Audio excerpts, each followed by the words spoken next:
arrived at your destination.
Hey, come quick!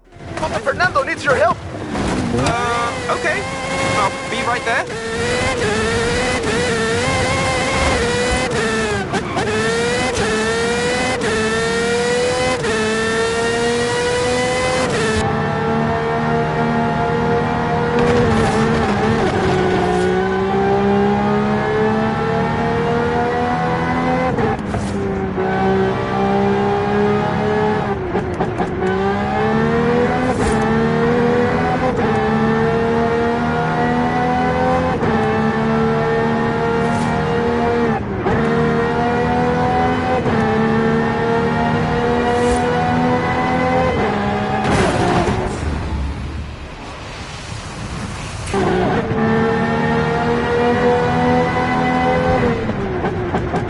At the roundabout, take the third exit. In 400 meters, turn left.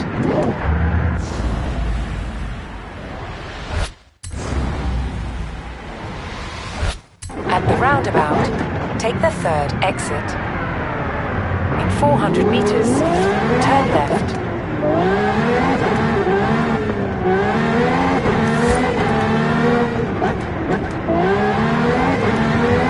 Turn left.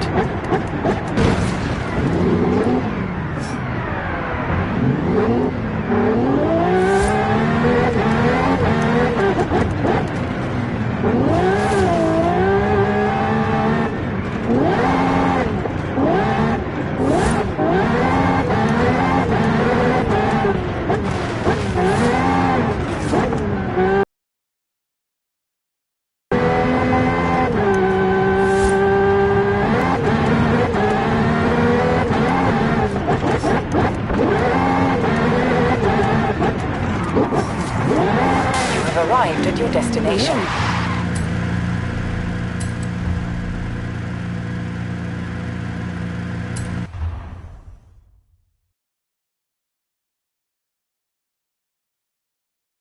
Oh, right. I get it now. To be honest, though, it was me who needed your help, not Papa Fernando. I can't fault that logic. Who are the other racers? It's this new street racing crew that's been hanging around. I think they're here to see what you can do. Let's show them.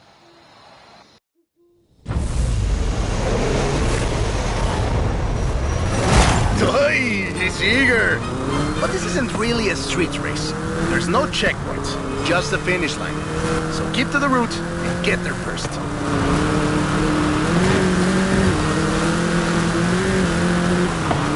It's hard to overstate the effect that the Beetle had when it arrived in Mexico in 1954. Before that, all we had were these huge American cars.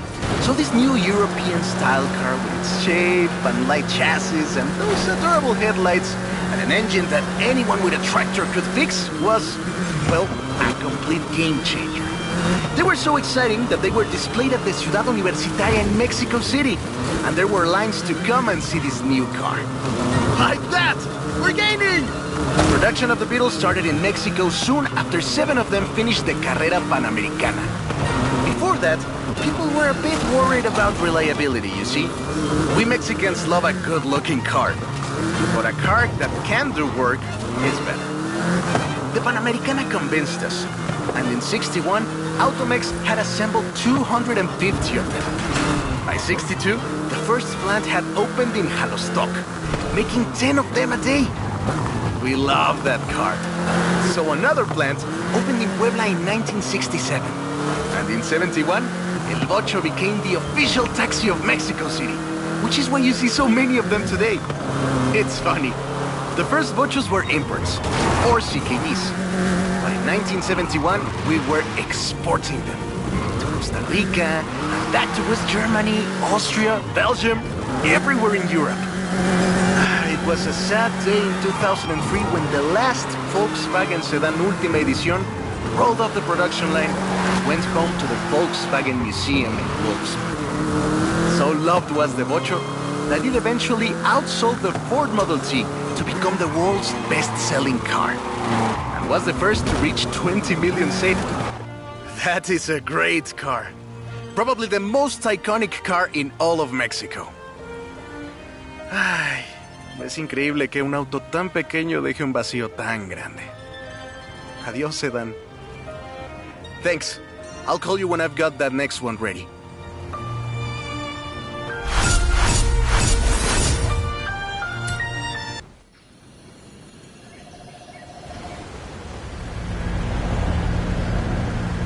I have a brilliant idea.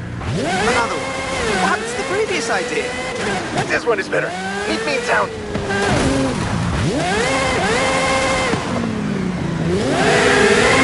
You have arrived early, but the next Horizon arcade event will begin shortly. Enjoy.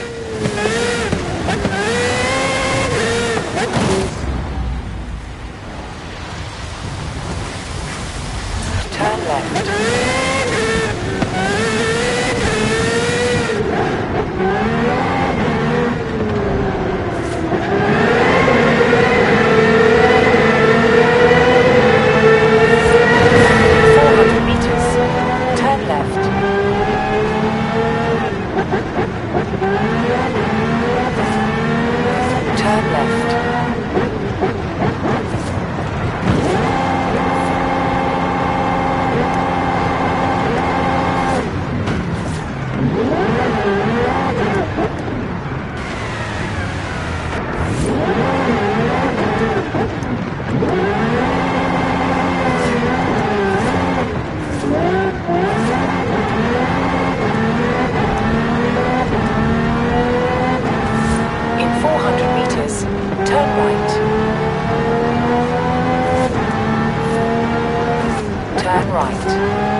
at your destination.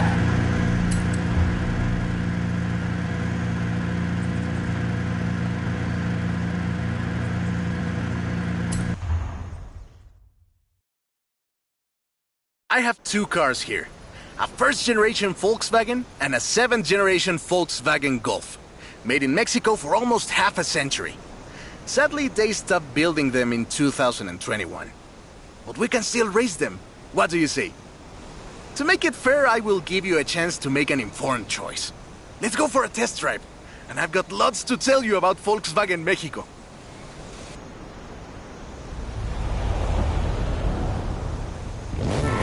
Volkswagen Mexico headquarters are in Puebla City. It started production in 1967 with the famous Beetle. As we call it, the Bocho.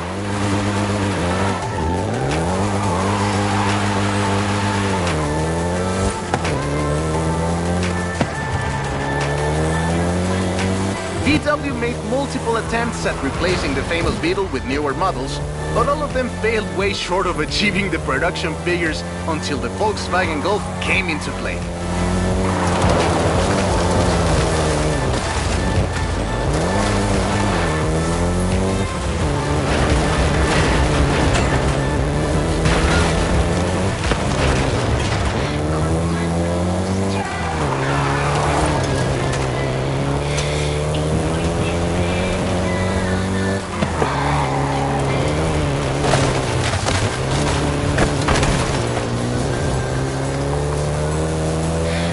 First generation was released in Mexico as the Volkswagen Caribe and had quite a few variations, including the Golf GTI you're driving right now.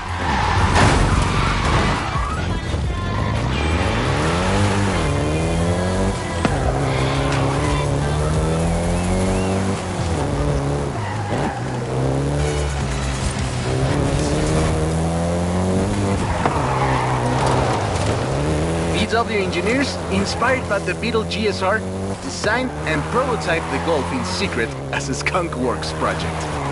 Little did they know that the Golf GTI would become the hot hatch.